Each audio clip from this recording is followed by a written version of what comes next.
Good morning, everybody, or whatever time it is for you where you're at. It's Sam Love out here in the Calumet Wilderness of some very drained swales here in the Miller Woods. Let me get up here, might get a better view.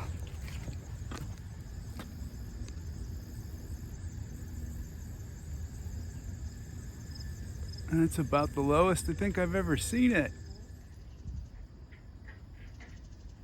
I think this is the lowest I've ever seen it.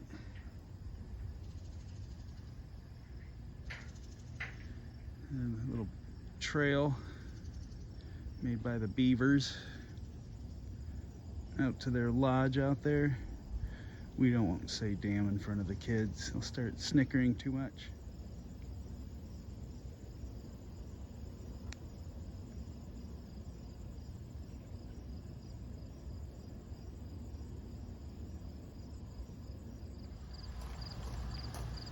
Photographing the photographer. I'm in the Calumet Wilderness of the parking lot. I'm out here. Hey Coco, you want to say hi? Hi. Coco was photographing me for some art stuff, and we decided to go out to the Miller Woods. I'll see you later. It's nice to meet you. Yeah, I'll send you an email about the stuff too. Right, great. Thank you. So, segueing now.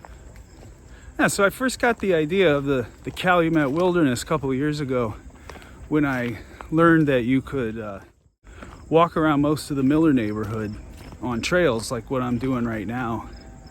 Right now I am at this part of the Indiana Dunes National Park, and I'm walking this abandoned railroad trail that a couple years ago you really couldn't get back here. It was super weedy. They let it grow over.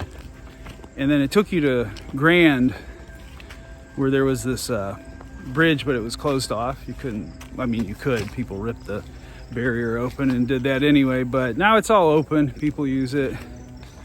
And yeah, using this, you can walk around this entire neighborhood.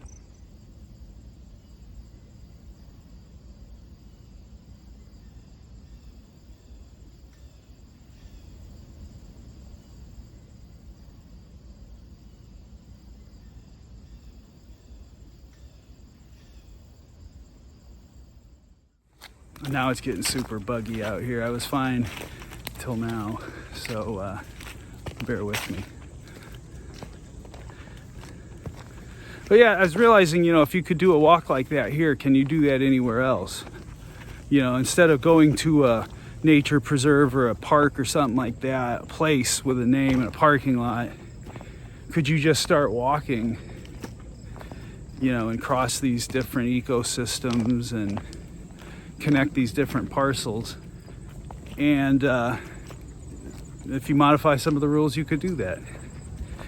You know, I came up with some rules in my head, things like, you know, no walking along roads, avoiding developed areas, things like that. But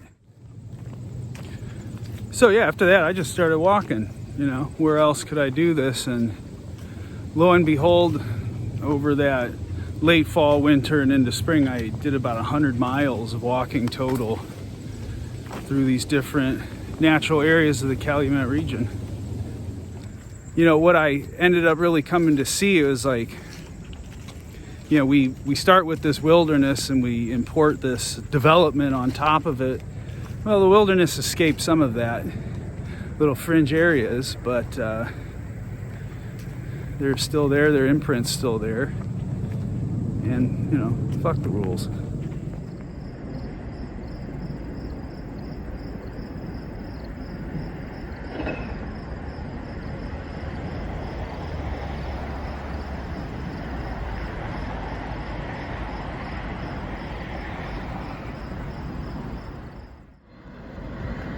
It's like there's so few elevated views from which to contemplate the landscape out here. But you know what I like up here over Grand is that you could really get a sense that Long Lake used to come through here. You can see the remnants of the wetlands on either side, and then slap a road through it, because we all got places to be.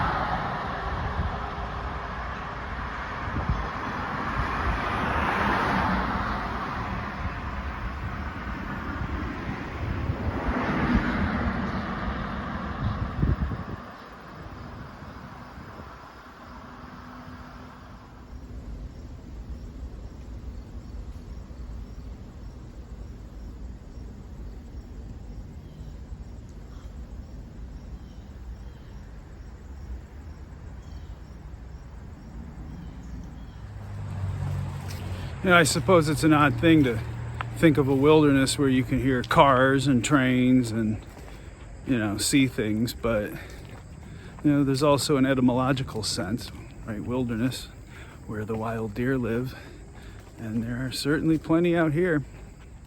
So I'm not doing the whole journey today. It's like 9 miles and some. I didn't bring any water. It's hot, and frankly, I find the beach to be really boring.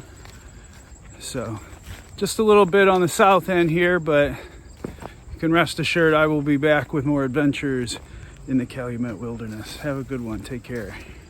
Oh, and hit subscribe if you haven't done that, please. All right, bye now.